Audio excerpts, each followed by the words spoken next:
April 22, 1951. Itong araw na pinakita ng 1,000 sundalong Pinoy na hindi sila atas kahit 40,000 sundalong Chinese ang makalaban nila. Ang labanan na ito ay nangyari noong Korean War.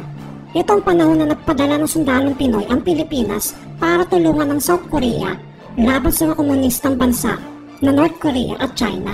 Paano ba napaatras sa 1,000 Pinoy na sundalo ang 40,000 Chinese na sundalo? Yan ang alamin natin. Noong June 25, 1950, ginulat ng North Korea ang South Korea sa biglang pag-atake nila sa border nito. 75,000 na infantry ang pinadala ng North Korea, kasama na ang mga armed brigade nito. Walang nagawa ang South Korea dahil sa dami at lakas ng pwersa ang pinakita ng North Korea. Kaya napaatras ang South hanggang sa makubkob ng North Korea ang Seoul na kapital ng South Korea. Dahil sa hindi pa naman ganun kalakas ang South Korea, kaya humingi ito ng tulong sa Amerika. Agad naman nagpadala ang Amerika ng pwersa militar para tulungan ng South Korea. Kaso tinutulungan ng Soviet at China ang North Korea, kaya wala din nagawa ang Amerika. Kaya pansamantalang umatras muna ang Amerika, humingi na sila ng tulong sa United Nations para hikayatin ang mga kaalyadong bansa magpadala ng pwersa militar. Ang isa sa kaalyadong bansa ng United Nations ay ang Pilipinas. Noong panahon na yon, ang Pangulo ng Pilipinas ay si Elpidio Quirino. Ang Pilipinas ay paunti-unti pa lang nakaka-recover sa oras na yon dahil karagaling pa lang natin sa World War II. Pero kahit ganun ang sitwasyon ng Pilipinas, hindi nagdalawang isip ang Pangulong Elpidio Quirino na tulungan ang kaibigan nating bansa, ang South Korea. Ang Pilipinas ang kauna-unahang bansa sa Asia na nag-respond sa United Nations. Kaya ipinasa agad sa Congress noong September 1950 ang Republic Act 573 o kilala sa tawag na Philippine Military to the United Nations Act. Kaya agad nagpadala si Pangulong Quirino ng 5 battalion combat teams. Ito ay binubuo ng 7,420 Filipino troops. Ang maganda dito sa batalyon na ito, hindi sila pinili ni Pangulong Elpidio Quirino, kundi sila mismo ang nag-volunteer. At alam nyo ba, nakasama ang dating Pangulong Fidel V. Ramos sa nag-volunteer papuntang Korea? Kaya lahat sila ay bukal sa loob ang tumulong kahit hindi nila sariling bansa ang ipinaglalaban nila. Ang tawag sa kanila ay PEFCO o kilala sa tawag na Philippine Expeditionary Forces to Korea. Noong September 16, naglayag na ng 4 na araw ang 10th Battalion Combat Team. Ang 10th Battalion Combat Team ay biyasang-biyasa sa paggamit ng mga tangke. Sila ay binubuo ng 1,400 officers and men. Noong September 19, 1950, ang 10th Battalion Combat Team ang unang dumating sa daungan ng Pusan, Korea na pinamunuan ng commander na si Colonel Mariano Azurin. Pagdating nila sa Pusan, naramdaman agad nila ang sobrang lamig na panahon. Habang naglalakad sila, nakita nila mga gusali na wasak-wasak na. Yung mga Koreano ay nasa kalsada at namamalimos ng mga pagkain. Madami ang umiiyak at nangihina na dahil wala silang makain. Yung ibang Koreano naman, paruot pa rito sa paglalakad habang bitbit ang mga kagamitan nila. Halos lahat ng Koreano hindi nila alam ang gagawin. Nang makita ng mga Koreano mga sundalong Pinoy, nagtakbo na mga ito para maghingi ng mga pagkain. Hindi na nagdalawang isip ang mga sundalong Pinoy at dahil sa awa, ibinigay nila mga pagkain nila.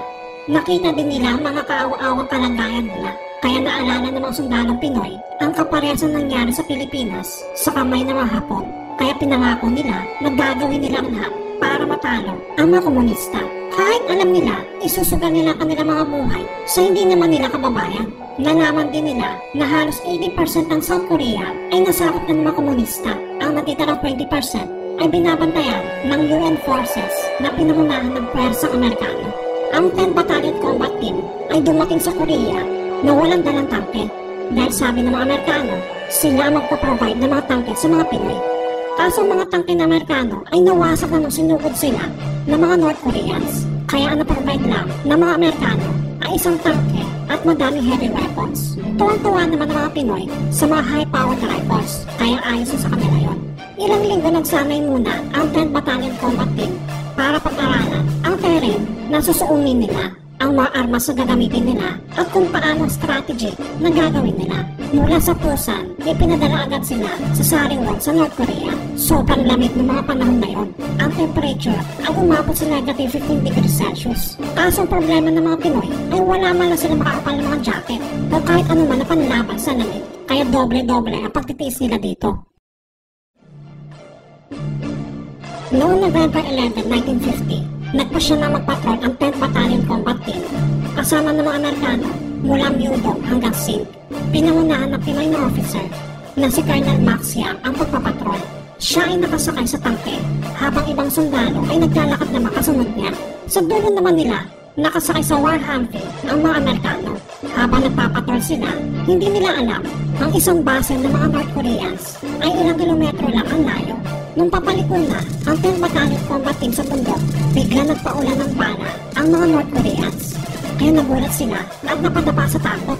Habang nasa loob ng tangke si Colonel Max Yam, nakasilip siya sa telescope at tinitingnan niya ang mga kasamahan niya. Talagang nakita niya na takot sila at walang gumagalaw. Kaya ang ginawa niya, pinaandar niya pataas ang kanyang tangke at dito niya nakita ang mga North Koreans sa pumabaril. At ang sunod na ginawa niya, linabas niya ang machine gun niya at pinagbabaril ang mga North Koreans. Sa sobrang lakas ng tunog na machine gun na ito, natakot ang mga North Korean at nagsimula magtakbuhan.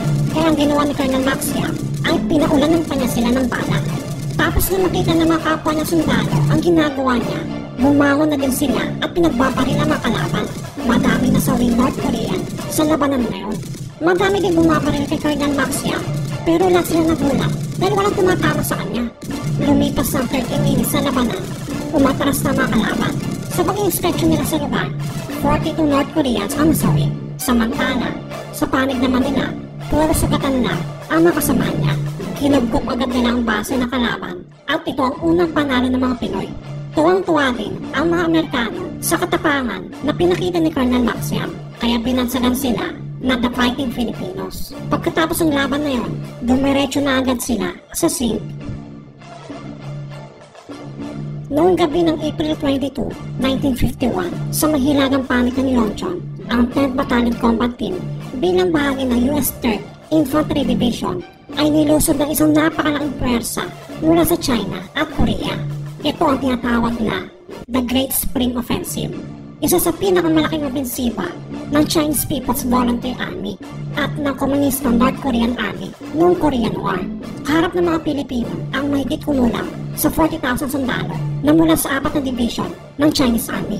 Makalipas ang alas 12 ng gabi, ay sinimulan ng Chinese ang kanilang pag-atake gamit ang isang matinding pag-atake gamit ng artillery.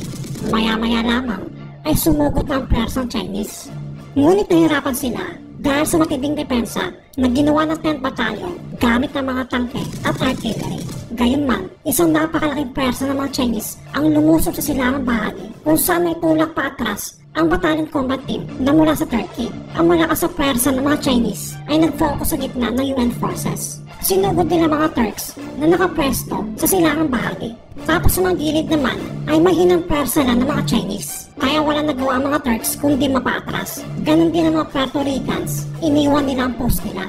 Kaya napasama ang sitwasyon noong ang 65th Infantry Regiment ng Puerto Rico na nakaposisyon sa kanlurang panig ay napaatras dahil sa isang opensiba ng mga Chinese. Kaya ang nangyari, nakapasok ang mga Chinese at napalibutan ang mga Pinoy na sundalo. Ito ay nagbukas ng daan para lusubin ng mga Chinese ang 10th Battalion. Ngunit may isang platon ng mga Pilipino na nakapwesto sa isang bundok na tanaw ang bayan ng Yurtong na hindi nagpatinan. Hindi umalis ang 1,000 Pinoy na sundalo at hinuldi ng ground nila. Lahat ay ginawa ng 10th Battalion Combat Team para mahuldi ng post nila. Ginamitan nila ng bayonet, granada at hand-to-hand combat pag may magtatangkang lumapit ng mga Chinese at North Korean. 40,000 na sundalong Chinese ang nakapalibot sa kanila. Ito'y pinangunahan ni Lieutenant Arsiaga na nagmatigas na huwag umalis at ituloy ang laban. Nagbigay ito ng sapat na oras para kay Captain Conrado Yap na magsagawa ng counter-attack. Nailigtas ng counter-attack ang naipit na platon at napigilan nito ang patuloy na pagsulong ng mga Chinese. Ngunit sa laban na ito ay namatay sina Lieutenant Arsiaga at Captain Conrado Yap. Nang madaling araw ng April 23, nag-launch na si Lieutenant Colonel Ojeda ng pangalawang counter-attack. Naggamit ang mga M24 tanks. Nabulabog ng counter-attack ang mga Chinese at naitulak papalayo sa bundok na nais nila sakupin. Patuloy na lumaban ng mga Pilipino hanggang tanghali bago inutusan na umatras at sumama sa ibang mga kasama sa South. 15 sundalong Pilipino ang namatay, 26 ang nasugatan at 14 ang missing in action, habang mahigit kumulang naman 500 sundalong Chinese naman ang namatay. Ang pakipaglaban ng 10th Battalion sa Yurtong ay may malaking naitulong para makatras muna ang 3rd Infantry Division ng US para kumuha muna ng pwersa sa ibang batalyon. Ang strategy na ito ay naging pabor sa mga Allied forces sa mga sumunod na labanan. Dito na nakaranas ng sunod-sunod na pagkatalo ang North Korea at ang China, kaya humiling na sila ng tigil putukan. Mula sa 7,420 na sundalong Pilipinong pinadala, 113 ang namatay, 313 ang sugatan, 15 ang missing in action, at ang 41 ay mga prisoners of war. Nagtayo ang South Korea na isang monumento sa loob ng War Memorial at doon nakasulat ang mga magigiting na pangalan ng mga sundalong Pinoy.